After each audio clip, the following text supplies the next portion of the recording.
Hi hello नमस्कार, कसे आहात सगळे? आय होप आनंदीच असाल. सो आज बाबाला परत गावी जायचं होतं. सो सकाळ दररोजच्यापेक्षा जरा लवकरच झाली, कारण की बाबाला जायचं होतं गावी.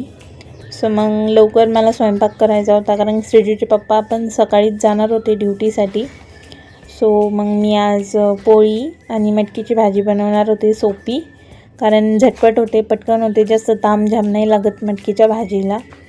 सो मग मी रात्रीच मटकी भिजू घातली होती आणि इथे मी मटकीची भाजी करते. काही जंतर मंतर नाही आहे, जशी आपण करतो तशीच करते आहे, सिंपल एकदम. आणि थोडीशी कमी तिखट केली, कारण की प्रवासात जास्त तिखट नको वाटते. मस्त अशी भाजी केली आणि नंतर मग मी पटकन पोळ्या करायला घेतल्या.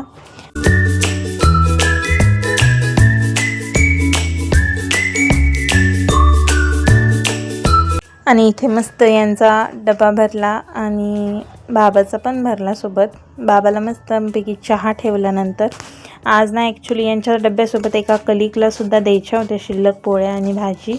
सो मग ते पण दिलं आणि बाबाला पण मस्तपैकी 2 केळी, पोळी, भाजी असं सगळं दिलं पॅक करून. इथे बाबा चालले.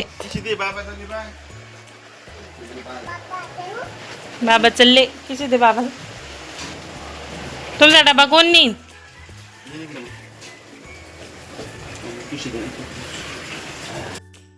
आणि माझ्या इथे विसरभोळ्या नवऱ्याला स्वतःच्या डब्याचं सुद्धा ध्यान नाही राहिलं.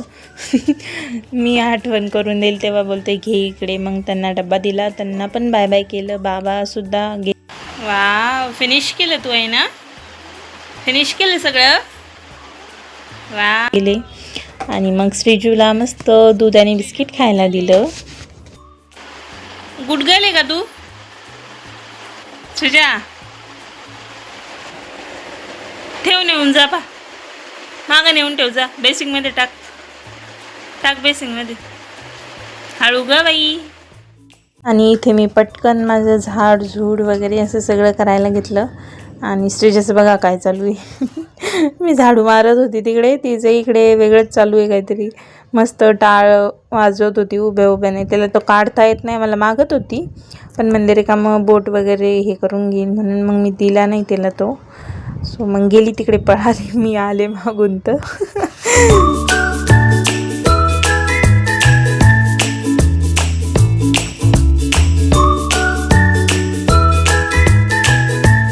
इथं माझं किचन बघा कसं झाले, सगळं मेस होतं. मग पटकन ते पण आवरायला घेतलं, कारण की खूप सारे भांडे पडले होते चहाचे, स्वयंपाकाचे. कारण की माझा स्वयंपाक सकाळीच झाला होता, कारण यांना डबा दिला, बाबासोबत दिलं पोळ्या वगैरे.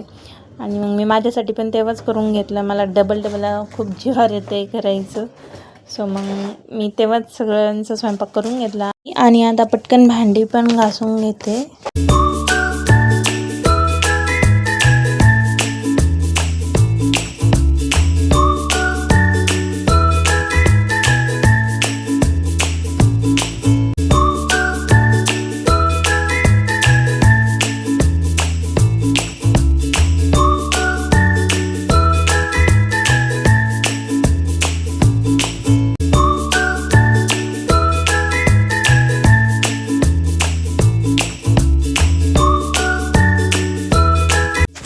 आणि इथे मी फरशी पुसत तर होते, पण पुढे माझ्यासोबत असं काहीतरी झालं की बस, असं झालं ना की बापरे.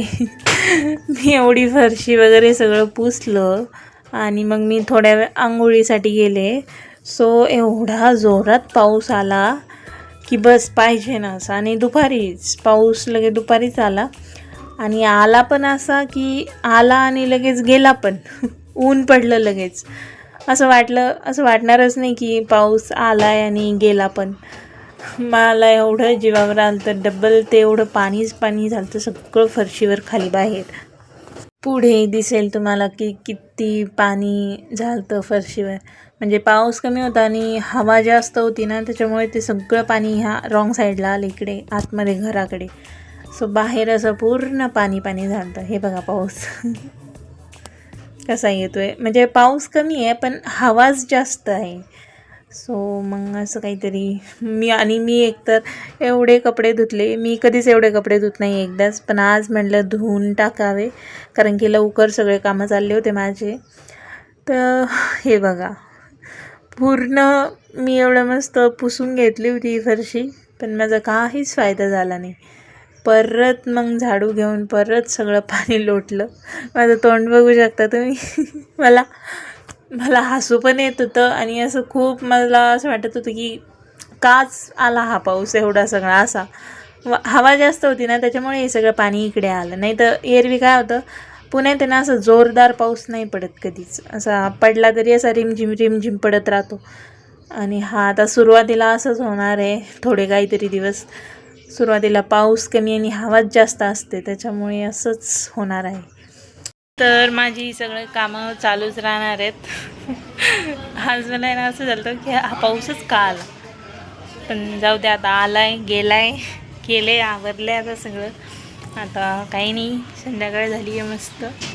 व्हिडिओ एडिटच करत होते मी, तर म्हणलं एंड आपण फेस टू फेस घ्यावा. सो चला, व्हिडिओ आवडला असेल तर लाईक करा. हो थांब ना बेटा, चप्पल कुठे जायचं, हिला सायकल घेऊन खाली जायचं आहे, तर चप्पल करते. सो चलो, व्हिडिओ आवडला असेल तर लाईक करा, शेअर करा आणि चॅनलला सबस्क्राईब करा.